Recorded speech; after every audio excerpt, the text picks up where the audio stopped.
Well, I would say first that our focus as of now is identifying a group of SIV applicants who have served as interpreters and translators, as well as other at risk categories who have assisted us. Our plan is to relocate this group to a location outside of Afghanistan before we complete our military drawdown by the end of August. All right, that, of course, is White House spin doctor Jen Psaki, claiming that Team Biden plans on relocating interpreters who assisted the United States military in Afghanistan. Reports so far do not specify which safe harbors or countries they'll be sent to. Many of them should be taken back to the United States, by the way. Meanwhile, if you remember, we recently covered the story of an Afghan interpreter, Zalmay Niazy. He currently lives in Iowa Falls, Iowa. This guy's an American hero, by the way. He saved members of our military. Here's the problem. Biden's Department of Homeland Security wants to send him back to Afghanistan, where the Taliban would most certainly assassinate him for helping us there. None of this makes sense, which is why we reached out today to Senators Chuck Grassley and Joni Ernst of Iowa to get an update on his case. I would expect Grassley to fight for him. Ernst, I'm not so sure of. As of now, we have not received comment back from either one of those Republican senators. We will stay on them. The sad part of all this is because Niazy risked his own life to help us defeat the Taliban. The terrorists executed his uncle, and now Team Biden is rewarding his contributions by denying Niazy's application for asylum in the United States, all because of an interaction he had with Taliban terrorists when he was just 9 years old.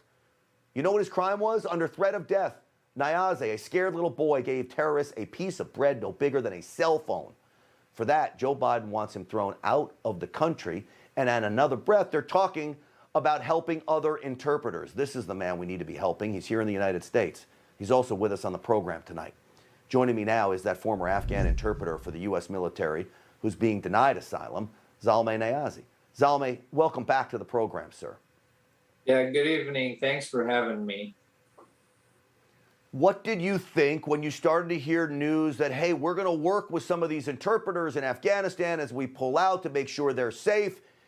Here you are, you're safe, and they're threatening to send you back.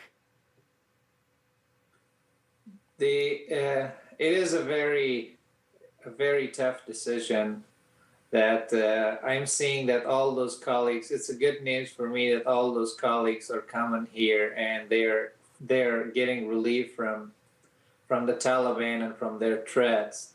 But here I am in a limbo the last 7 years, and lately they decided to send me back to Afghanistan and to just submit me to the hands of the Taliban that for what I have done when I was 9 years old. And what I have done back then was just to protect my family and myself from them.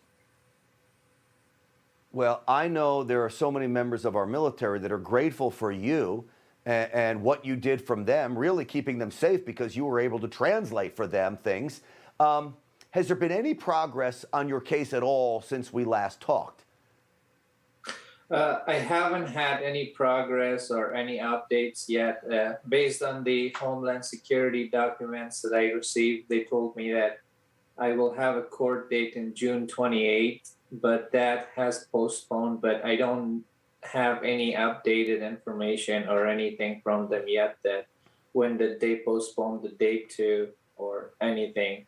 Just when I check the information, it says that it's been pending, and we will let you know your future court date. All right, look, this should not be about politics. I know the Biden administration doesn't agree with everything I say on this program, probably none of it. But I'm urging them, anybody with common sense, that's part of the problem over there, to look at this case and say, you can't send this guy back. It's a death sentence. Zalmay, if they send you home, this is a death sentence, is it not? It is a death sentence, sir. It is very, very clear for everybody, for all the armed forces that they have served in Afghanistan, and they know that what did their interpreters did for them, and how did they suffer living in their own countries. And it is 100% death sentence for me, and I'm really suffering from from the decision and the judgment that they made based upon the information that I gave them. And it is very disappointing, and I am really disappointed by their decision. Well, do me a favor, Zalmay, and I know you're not, because I know you're a tough guy. Do not give up on this yet. We're not going to give up on this story. And, you know, sadly, I think what's going to happen is it's not just Grassley and Ernst.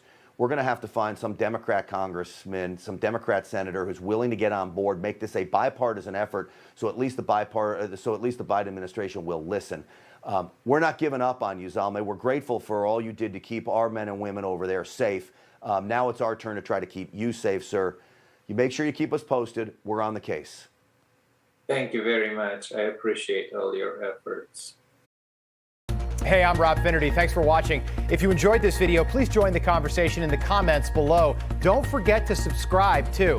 Hit the bell icon to be alerted to breaking news. And remember, there's a whole lot more on Newsmax TV, America's fastest growing cable news network. Newsmax TV, where real news for real people.